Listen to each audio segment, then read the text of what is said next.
Today we'll learn how to make these layered flowers. Stay tuned.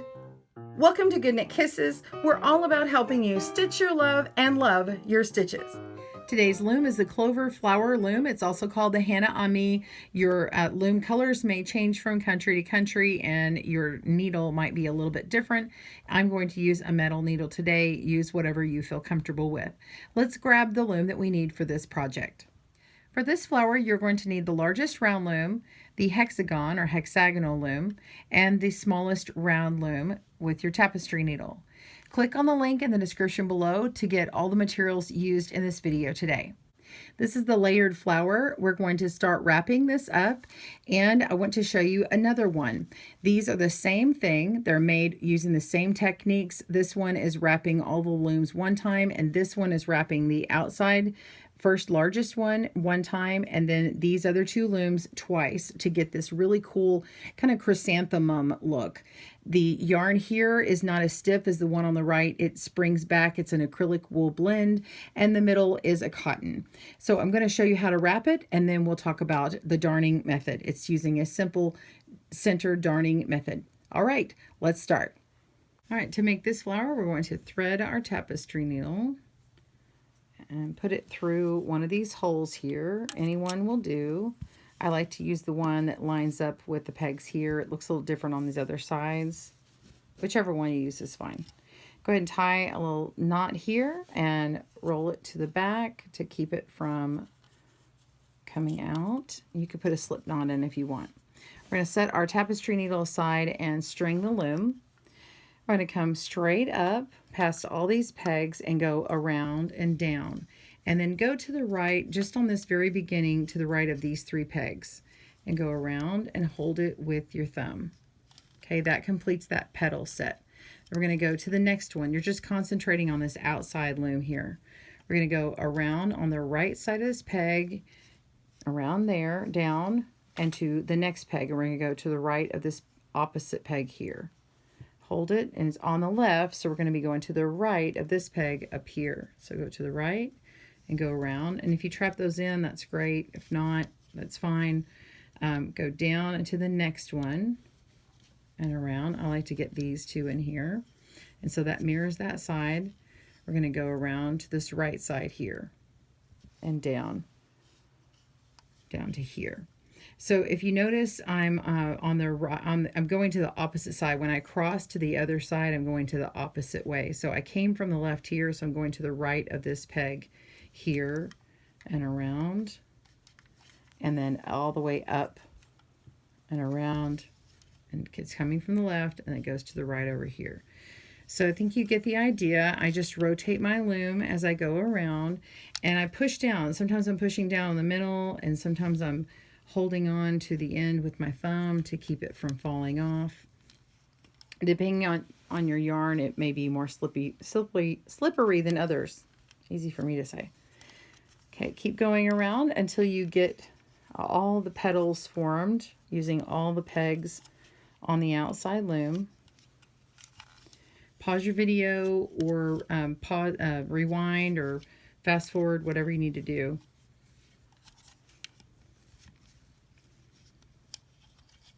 Okay, we're going to do the hexagon loom after we do the large loom. Okay, so we just did the round one, the large round. Now we're going to go to the hexagon. So I'm coming up from this last peg here. I'm going to go up to, see, this is where that bottom was. We're going to go to this one here on the hexagon. So we're going to go to the right of that peg, and you're going in between a real tight spot here. You may have to move your thumb right in there. Come down and around and hold it, and the same thing. It's the same exact wrapping technique. You're just kind of going around all these other pegs. It's essential when you're wrapping pegs, especially with multiple looms, you always wrap the outermost loom first. When you're finished all the wrappings there, then you move on to the next one and wrap those.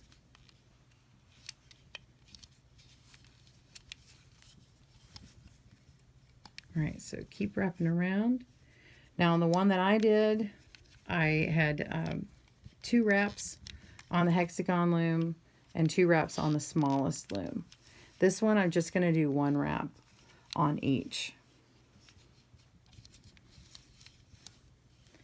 I am pulling tightly on this yarn. One, it keeps it from jumping off the peg, so it keeps it on here nice and tight. If it's loose, it really jumps off easily. The other thing is, I do like how it has a spring. Like, see how it's really fluffy this way, and when I pull it, it's tighter. It does spring back, as you saw from that the beginning part of the tutorial, and I like that look. All right, so now I've completed all around every one. They all have one on the peg, and now we're just going to go around the center one. It's done the exact same way. Okay, so just wrap around all of them one time. And your yarn, depending on how many times you wrap around the loom, it could be opposite of where you originally tied on the yarn. That's all right. Oops, dropped one.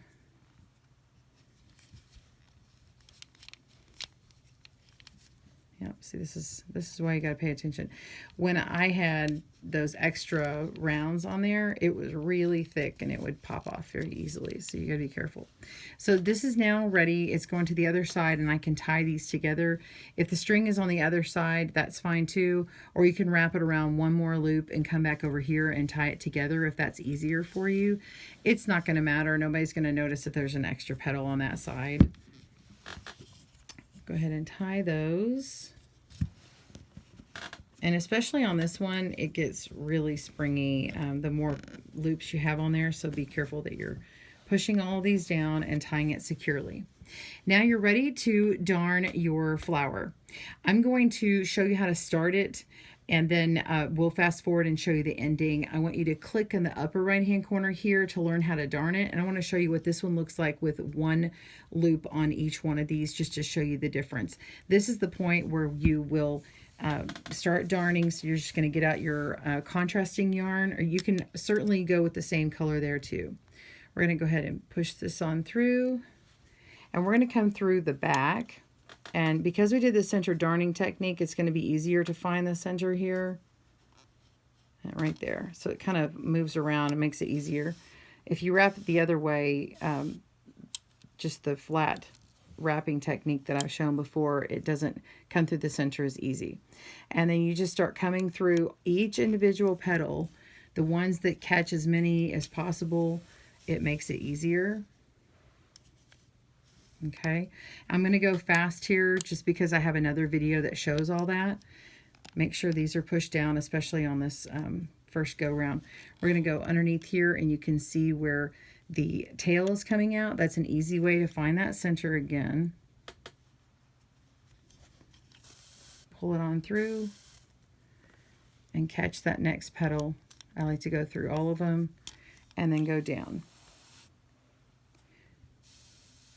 All right, you just keep going around and then finish off the center. Be sure to click on that video link to get the darning method. I'm going to show you what this looks like right now.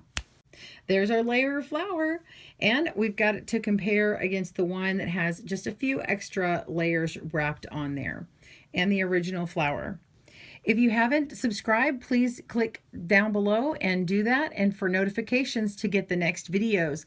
Tell us, what did you think? Do you like the one with less layers or more layers? I'd love to hear back from you, and tune in for the next videos coming up on these flowers here. See you soon. Thanks for joining us today, where we help you stitch your love and love your stitches. See you again soon.